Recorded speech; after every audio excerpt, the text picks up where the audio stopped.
રાજકોટની દુઃખદ ઘટના એટલે ટીઆરપી ગેમ ઝોન અગ્નિકાંડ અને આ અગ્નિકાંડની તપાસમાં જે ટીપીઓ સાગઠિયા જે છે એની ગઈકાલે જ તે એમની ઓફિસના જ્યારે સીલ ખોલવામાં આવે છે અને તેમાંથી કરોડો રૂપિયાની સંપત્તિ અને સોનું સહિત અને હજી દસ્તાવેજો તો બાકી જ છે ત્યારે એક એટલું મગજમાં આવે અને ખ્યાલ પણ આવે કે જે રાજકોટ મહાનગરપાલિકા જે છે એના શાસકો જે છે એ જ રાજકોટ મહાનગરપાલિકા છે એ ચલાવતા હોય છે. કહેવામાં જગ જાહેર છે કે રાજકોટની જે ભારતીય જનતા પાર્ટીની સંકલન સમિતિના જે 4-5 સભ્યો છે એના દ્વારા જ તે રાજકોટ મ્યુનિસિપલ કોર્પોરેશન છે એ ચલાવવામાં આવે છે. તો શું રાજકોટ મ્યુનિસિપલ કોર્પોરેશનના અધિકારી પાસેથી આટલી સંપત્તિ મળે છે તો શું આ જે અત્યારે જે સીટની રચના કરવામાં આવી છે, જે તપાસ સમિતિ છે, એ કેમ હજી સુધી કોઈ પદાધિકારીઓને કેમ હજી કઈ આમાં એની તપાસ કરવામાં નથી આવી?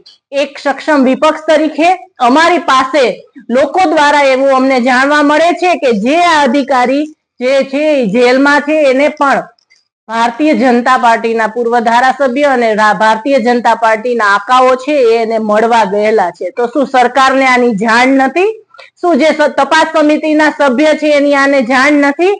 તો અમારી એક જ માંગ છે કે જે લોકો પણ આ પદાધિકારીને જેલમાં મળવા ગયા છે અને સીસીટીવી કેમેરા ત્યાં હોય જ તો એના ફૂટેજ દ્વારા કોણ ત્યાં ગયા હતા એની તપાસ કરવામાં આવે અને આ જે લોકો ગયા હતા અને સાથે સાથે જે સંકલન સમિતિ જે છે તે વર્તમાન સંકલન સમિતિના ચેરમેન હોય કે પછી મેયર હોય કે પૂર્વ સંકલન સમિતિમાં પૂર્વ સીએમ હોય કે સુપર સીએમ હોય કે પછી પૂર્વ ધારાસભ્ય હોય, જે પણ આ વર્તમાન અને પૂર્વ સંકલન સમિતિના જે પણ સભ્ય છે એની પણ તપાસ કરવામાં આવે, એમની તિજોરીને પણ ખોલવામાં આવે. ખાસ કરીને કયા પૂર્વ ધારાસભ્ય કયા નેતાઓ મળવા ગયા હતા, નામ આવ્યા છે તમારી પાસે?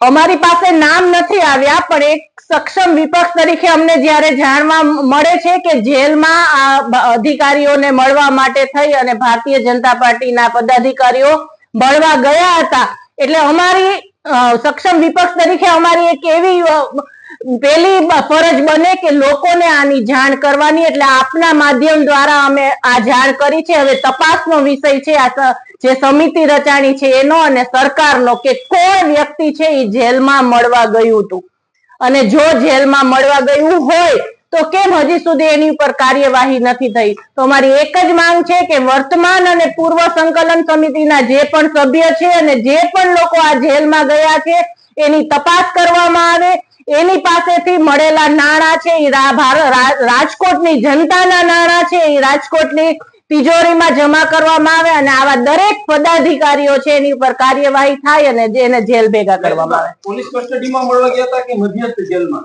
જેલમાં મળવા ગયા હતા એવી અમારી પાસે જાણ છે. રાજકોટ મધ્યસ્થ જેલ? હા, રાજકોટ મધ્યસ્થ.